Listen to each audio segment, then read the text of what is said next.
एक बार फिर आप सभी प्यारे बच्चों का स्वागत है। बच्चों, पिछले कालांश में हम लोगों ने नींव कहानी के बारे में पढ़ा था। इस कालांश में हम जो हमारी दूसरी कहानी है 8वीं कक्षा का हिंदी का जो है दूसरी कहानी जो है वो क्या था, हमारा जीभ का वर्चस्व, इसके बारे में जानकारी प्राप्त करेंगे। तो चलिए हम शुरू करते हैं आज का कालांश। दो लघु कथाएं में हम लोग एक पढ़ चुके हैं बच्चों। हमारा पहला था नींव, दूसरा है जीभ का वर्चस्व। जीभ का वर्चस्व का क्या अर्थ होता है बच्चों? आप सभी को पता होना चाहिए। जीभ, आप सबको पता है जीभ क्या है? हमारी जो टंग होती है, जीभ का वर्चस्व मतलब जीभ की जो किस तरह से वह दांतों पे हावी हो जाती है, उसकी बात को अंत में दांतों को मानना ही होता है। सर्वश्रेष्ठता जो होती है उसे बोलते हैं वर्चस्व। हम पहले कहानी देखेंगे तो अपने आप आपको यह जो शब्द है इसका अर्थ समझ में आ जाएगा। तो चलो शुरू करते हैं हम। पंक्ति बंद और एकजुट रहने के कारण दांत बहुत दुस्साहसी हो गए थे। पंक्ति बंद, आपको सबको पता है कि जो हमारे दांत होते हैं वो पंक्ति बंद एक साथ में रहते हैं ना, और एक साथ जुड़े रहने के कारण जो दांत है वो बहुत ही दुस्साहसी का क्या अर्थ होता है बच्चों? जो अपने मन का करे, जो किसी की बात नहीं समझे और किसी को भी। साहस का अर्थ क्या होता है बच्चों? हिम्मत। दुस्साहस का अर्थ क्या होता है? गलत तरह के जो हिम्मत लोग करते हैं, गलत बातों को जो सपोर्ट करे, उसे हम बोलते हैं दुस्साहसी। एक दिन वे गर्व में चूर होकर जीवा से बोले। जीवा का क्या अर्थ होता है बच्चों? जीभ। जीभ को ही जीवा बोला जाता है। एक दिन बहुत घमंड में आकर दांतों ने जीभ से क्या बोला? हम 32 घनिष्ठ मित्र हैं, एक से बढ़कर एक मजबूत। तू ठहरी अकेली, चाहे तो तुझे बाहर ही निकालने दे, जीव निकलने न दे। जीवा ने पहली बार ऐसा कलुषित विचार सुना था। कलुषित का अर्थ होता है बच्चों कि जो अपमानजनक हो, जो गंदे दिमाग के जो विचार होते हैं, ऐसे विचार जो गलत विचार है, ऐसा विचार जीवा ने पहली बार सुना, जीव ने पहली बार सुना। और यहाँ पर जो जीवा है उसे कहीं ना कहीं बुरा लगता है कि क्यों अचानक आज ये दांत मुझे ऐसी बातें सुना रहे हैं, गलत गलत बातें बोल रहे हैं। कभी तो मैंने इनका कुछ गलत किया नहीं है। लेकिन सभी दांतों को घमंड हो गया, वो 32 जो एक साथ हैं, वो चाहे तो जीभ को अंदर से बाहर निकलने ही नहीं दे, ऐसा वो धमकी देते हैं। लेकिन यह विचार सुनकर जीवा क्या बोली? जीभ जो है वो भी हंसी और बोली, ऊपर से एकदम सफेद और स्वच्छ हो, पर मन के बड़े कपटी हो। जीभ को भी हंसने को आ गया। उसने क्या बोला? अरे तुम लोग ऊपर से तो इतने साफ सुंदर दिखते हो, साफ सुथरे दिखते हो, लेकिन तुम्हारा मन बड़ा कपटी है, बहुत गंदा दिमाग है तुम्हारा। ऊपर से स्वच्छ और अंदर से काले घोषित करने वाली जीभ वाचलता छोड़ अपनी औकात में रह। दांत को, सभी दांतों को घमंड हो गया ना, इसलिए उन्हें क्या बोलते हैं कि हमें यह बोलने वाली तुम होती कौन हो? तुम ये अपनी वाचलता, तुम अपनी जो यह भाग दौड़ है इसे छोड़ दो और अपनी औकात में रहो, अपनी लिमिट में रहो।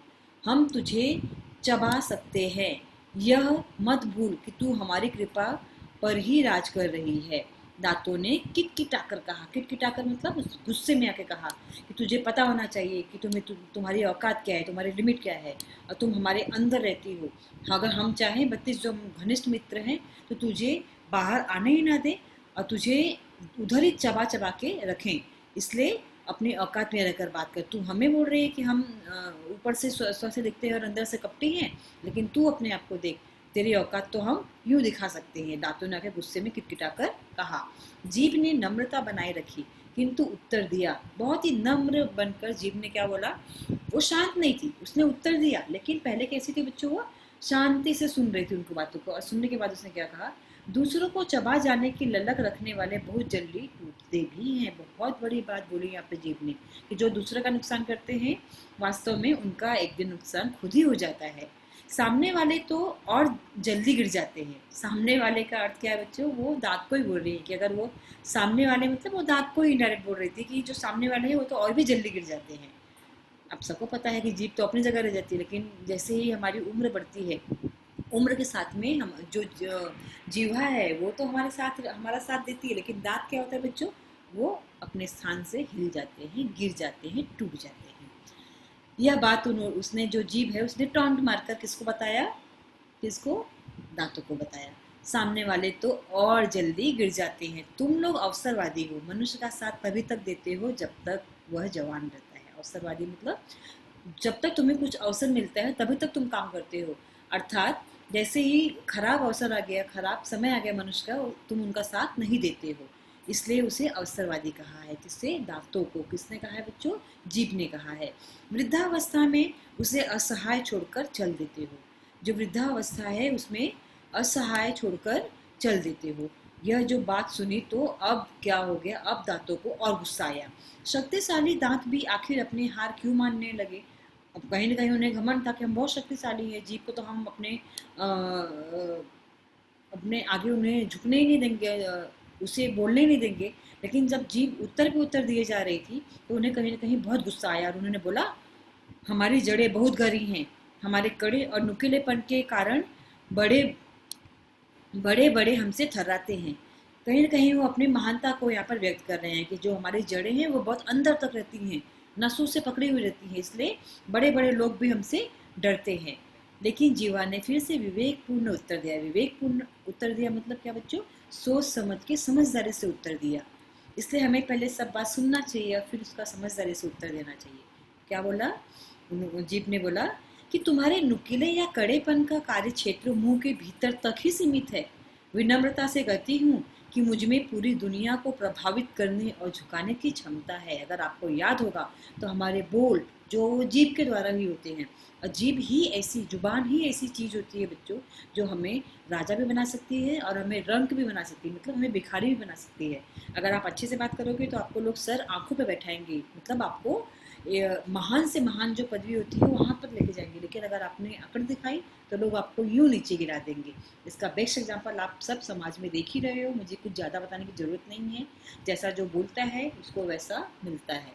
तो यहाँ पर किस तरह से जीव ने बताया कि मेरा जो कार्य है वह तो जन्म जन्मों तक याद किया जाता है, लेकिन तुम लोग जो हो, जो तुम्हारा काम है वो तो हमेशा मुंह के अंदर ही रहता है, मतलब एक दायरे में रहता है। तुम हमेशा किसी का साथ नहीं दे सकते हो।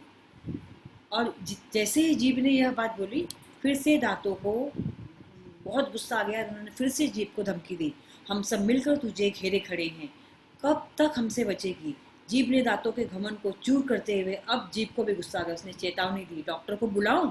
दंत चिकित्सक एक एक को बाहर कर देगा, मुझे तो छुएगा भी नहीं और तुम सब बाहर दिखाई दोगे। जैसे ही जीभ ने यह बात बोली वैसे ही सभी घमंडी दांत क्या हो गए बच्चों?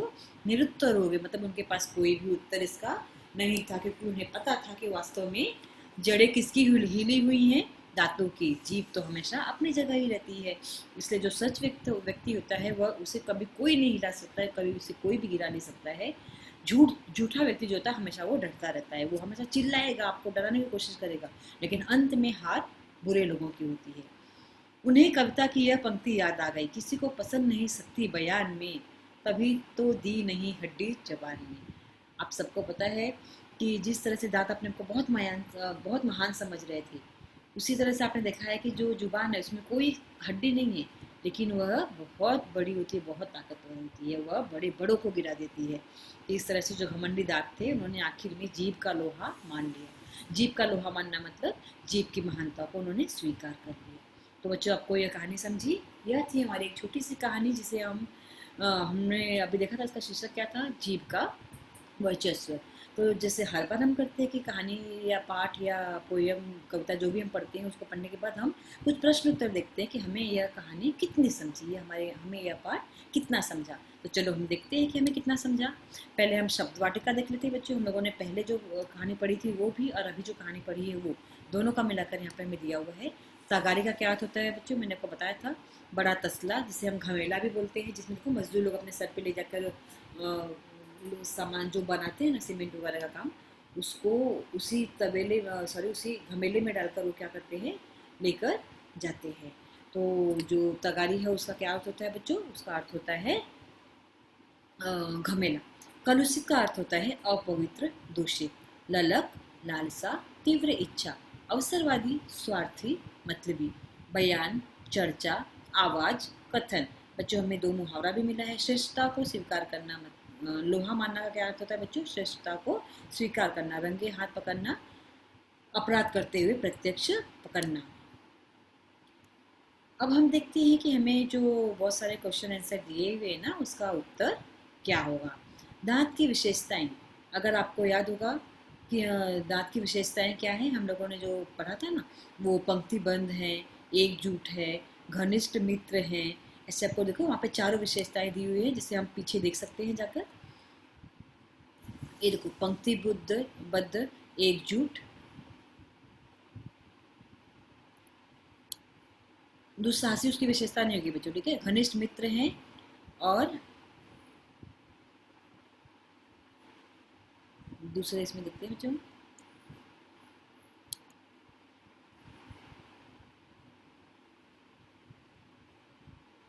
अवसरवादी, ठीक है। तो ये हमारा हो जाएगा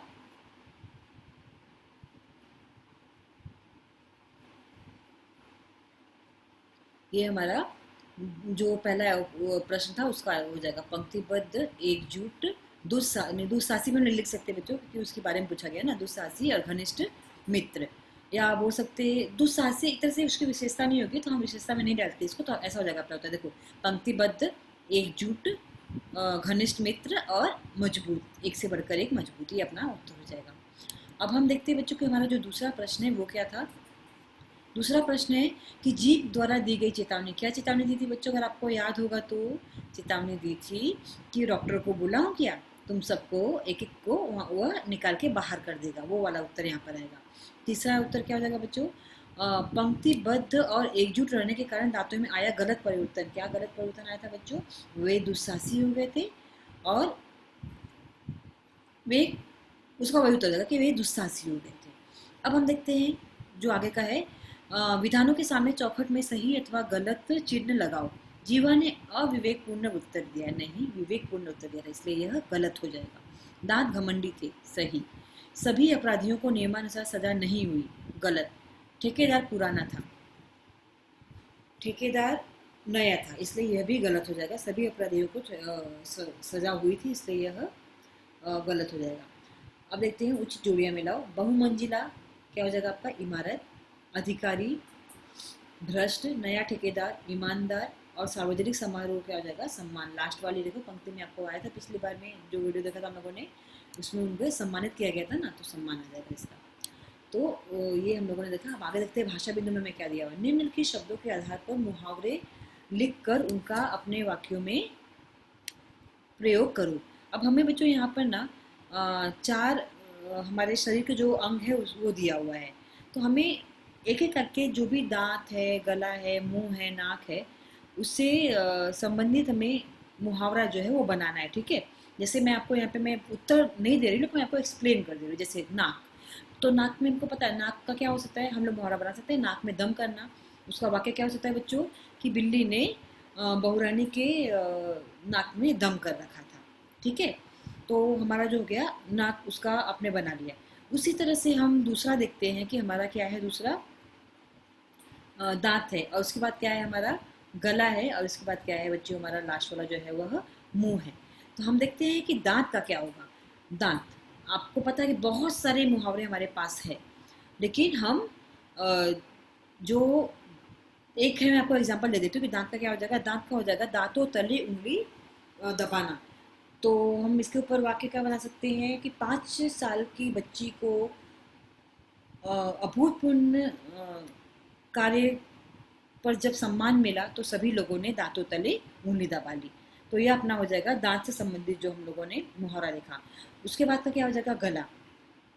आप इसके लिए बहुत इजी है, गले लगाना, प्यार करना। माँ ने बच्ची को गले लगाया, प्यार से गले लगाया। मामा ने अपने भांजे को गले लगाया। इस तरह से आप गले के ऊपर हर एक शरीर के अंग के ऊपर बहुत सारे मुहावरे हैं। मैं आपको जस्ट एक एग्जाम्पल उदाहरण बता रही हूँ, इस तरह से आप इसका बनाकर प्रयोग कर सकते हो। जो अंतिम हमारा है बच्चों, वह है हमारा मुंह। अभी मुंह का क्या हो सकता है, मुंह का हमारे पास बहुत सारे मुहावरे, उसमें से एक आपको बताते हैं, मुंह मोड़ना। मुंह मोड़ना का क्या होता है कि अपने कर्तव्य से विमुख होना, अपने कर्तव्य से अलग हो जाना, अलग थलग पड़ जाना। तो इसका आप क्या लिख सकते हो, विदेशी संस्कृति को अपनाने के कारण राज ने अपने भारतीय संस्कृति से मुंह मोड़ लिया। जिस तरह से आप अपने जो मुहावरे हैं उसे देख सकते हो, बता सकते हो, और एग्जाम में अगर आता है तो उसको लिख भी सकते हो। अब एक आपको फिर से एक होमवर्क रहेगा, ये अभी को मैंने आपको बताया है, लेकिन आपको ये होमवर्क भी है, साथ में आपको खुद से नया बनाना है और करना है। अगर आपको मेरा बताया हुआ याद रहेगा तो और भी अच्छी बात है, वो भी लिख सकते हैं। और साथ ही यह जो एक है होमवर्क है, जल के अपव्यय की रोकथाम संबंधी चित्रकला प्रदर्शनी का आकर्षण विज्ञापन तैयार करना। बच्चों, हम लोगों ने विज्ञापन पढ़ा है 8वीं कालांश में, कक्षा में, तो हमें यह जो विज्ञापन है अब तैयार करना है, और हमें मुझे भी देखना है कि आपको जो विज्ञापन बनाने आया है अभी तक या नहीं। तो उम्मीद करती हूँ कि आज का जो हिंदी का कालांश है वो आपको समझ में आया होगा। समझ में आया है तो आप इसे जितने भी प्रश्न उत्तर हम लोगों ने यहाँ पे लिखे उसे हिंदी पुस्तिका में लिख लीजिएगा और इसे अच्छे से समझिएगा।